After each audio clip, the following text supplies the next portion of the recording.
Ici, un rassemblement au siège de l'Alliance démocratique et républicaine, ADER, à l'effet d'organiser une marche en direction de la place de la paix, également connue sous le nom de rond-point de la démocratie.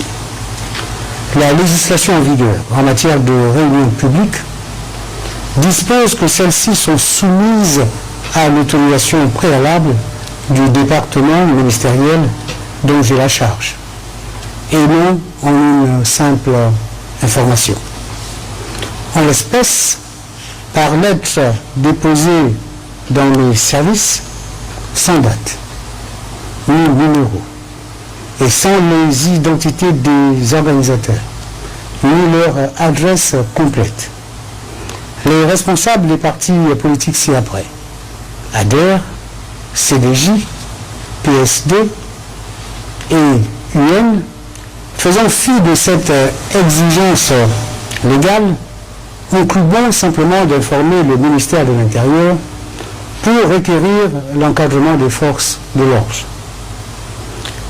Réagissant à cela, à travers les médias le 22 juillet, j'ai indiqué à tous et à chacun la procédure à suivre.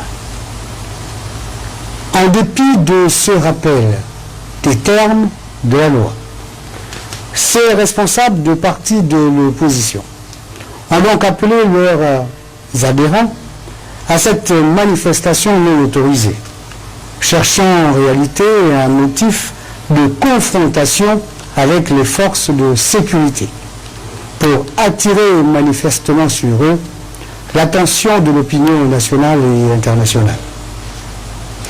Il ne saurait en être autrement dans la mesure où ces mêmes leaders de l'opposition ont introduit il y a quelques jours des recours auprès des instances juridictionnelles de notre pays et que le bon sens commanderait simplement qu'ils attendent les décisions participant des dits recours.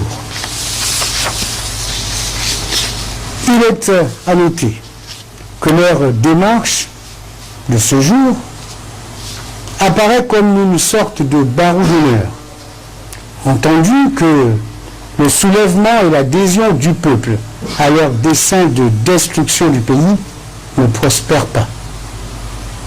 L'opinion aurait souhaité mieux être édifiée sur l'alternative qu'il propose pour notre pays. Face aux multiples actes de provocation perpétrés par les militants des partis politiques précités, ceci sous l'instigation de leurs leaders et de la confrontation tant recherchée avec les forces de l'ordre, il ressort 2 blessés graves du côté des forces de l'ordre, 11 arrestations. Dans la mêlée, une personne qui se trouvait être un journaliste de l'agence France Presse et qui se trouvait du côté des manifestants a été momentanément arrêté puis relâché. Et il faut dire que cet incident se justifie parce que ce journaliste se trouvait au milieu des manifestants et qu'il ne portait sur lui aucun signe distinctif qui aurait pu l'identifier.